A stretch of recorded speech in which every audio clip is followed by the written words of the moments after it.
Welcome back. We are in Proverbs chapter 18, verse 14 today. Verse 14 says, "The spirit of a man will sustain him in sickness, but who can bear a broken spirit?" So if you've got a strong spirit, if you've got a lot of internal strength, like you trust in the Lord, and no matter what comes up, you're going to keep trusting in Him, then even when you're sick, things aren't going to be so bad.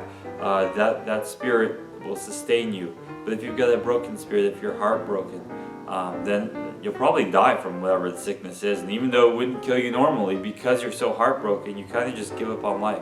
And it happens to so many people. And you talk to people who are hospice workers or people who work in the medical field and see people die all the time, they'll be able to tell you that the ones who are strong, not just physically strong, but they've got a strong spirit, they got a strong will, they have a will to live, they're more willing to beat, they're more likely to beat the disease.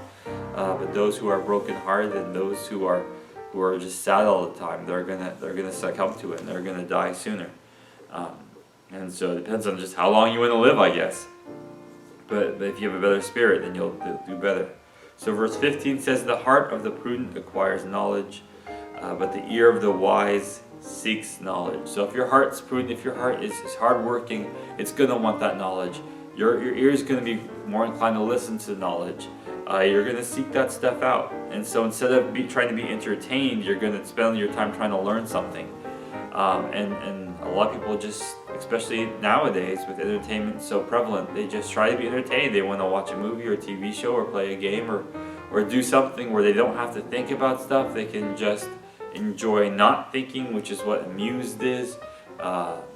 And there are other people who are like, well, I could do that and that's fun for a time, but I'd rather learn something new. I'd rather read a book about history or science or improve this skill or work on this particular hobby and get better at something.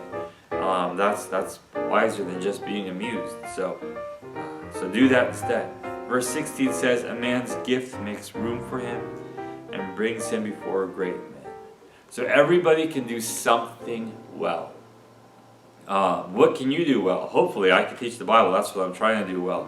But whatever you can do well, work on that. Get better at it so that when you are doing it, the Lord is working through you to help other people, because He gives us all of our gifts. It's not like we have them on our own.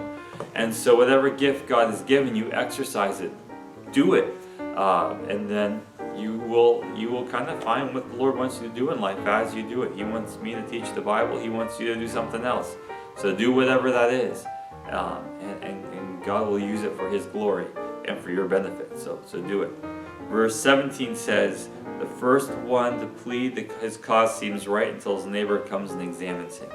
So if you are in a place where you are in charge of people, a boss or a judge or even a parent, and then there's some contention or strife, whoever comes to you first, they're going to tell you their story, and you're going to like, oh yeah, this person is right, that other person's being really mean.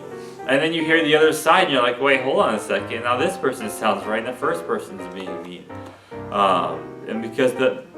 And so you have to listen to both sides and think about it. You can't just believe the first person, because even if whoever comes to you with the first story, it kind of like sets what's going on in your mind.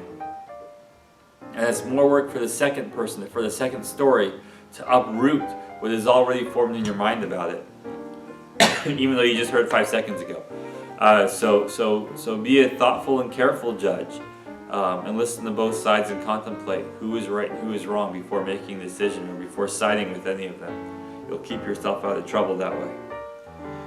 Verse 18 says, "Casting lot causes contentions to cease and keeps the mighty apart."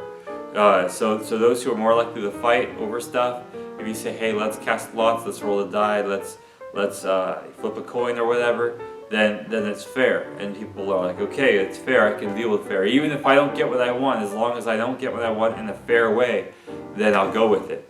But if you just choose without casting lots, like, okay, this one wins, and you always choose the same person, then the other people are going to get upset and they're going to think, hey, that's not fair. We don't have you're always choosing that person. I never get chosen. And even though it's not necessarily true, if you just cast lots, they just see the randomness and the fairness of it, and they're more likely to go along with it. So God bless you. Have a good day, and we'll see you next time.